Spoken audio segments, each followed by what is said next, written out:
लालची दुकानदार वाला। एक बार एक पुजारी जी ने अपने पुराने पहचान के एक दुकानदार के पास 1 लाख रुपए रख दिए। उन्होंने सोचा कि जब मेरी बेटी का विवाह होगा तो मैं ये रुपये उससे ले लूंगा। कुछ सालों बाद जब बेटी सयानी हो गई तो पुजारी जी ने उस दुकानदार के पास गए अपने पैसे लेने, लेकिन दुकानदार ने इनकार कर दिया और बोला कि आपने मुझे पैसे कभी नहीं दिए हैं, बताइए क्या मैंने कुछ लिख कर दिया था। पुजारी जी उस दुकानदार के इस हरकत से बहुत परेशान हो गए और बड़ी चिंता में डूब गए। फिर पुजारी जी ने सोचा कि क्यों ना राजा की इसकी शिकायत कर दूं ताकि वो कुछ फैसला कर दे और मेरा पैसा मेरे बेटी के विवाह के लिए मिल जाए। फिर पुजारी जी राजा के पास पहुँचे और अपनी फरियाद सुनाई। राजा ने पुजारी जी की बात सुनी और कुछ देर सोचा और फिर यह कहा कि कल हमारी सवारी निकलेगी, तुम दुकानदार के पास खड़े रहना। दूसरे दिन राजा की सवारी निकली। सभी लोगों ने फूल मालाएं पहनाई और किसी ने आरती उतारी। पुजारी जी ने उसी दुकान पर खड़े थे। जैसे ही राजा ने पुजारी जी के देखा तो उसे प्रणाम किया और कहा, गुरुजी आप यहाँ कैसे? आप तो हमारे गुरु हैं, आइए इस बग्घी में बैठ जाइए। दुकानदार यह सब देख रहा था, उसने भी आरती उतारी। राजा की सवारी आगे बढ़ गई। थोड़ी दूर चलने के बाद राजा ने पुजारी जी को बग्घी से नीचे उतार दिया और कहा, पुजारी जी हमने आपका काम कर दिया। पुजारी जी को राजा की बात समझ में नहीं आई, लेकिन वे बिना प्रश्न किए बग्घी से उतरकर वहां से चले गए। वो दुकानदार यह सब देखकर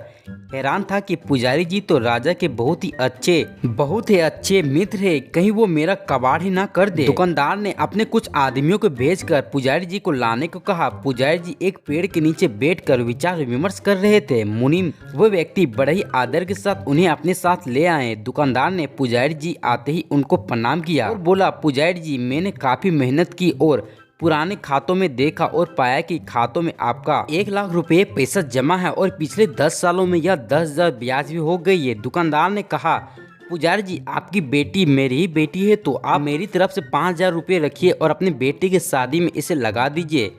इस प्रकार उस दुकानदार ने पंडित जी को लगभग 15,000 रुपये देकर प्रेम के साथ विदा कर दिया।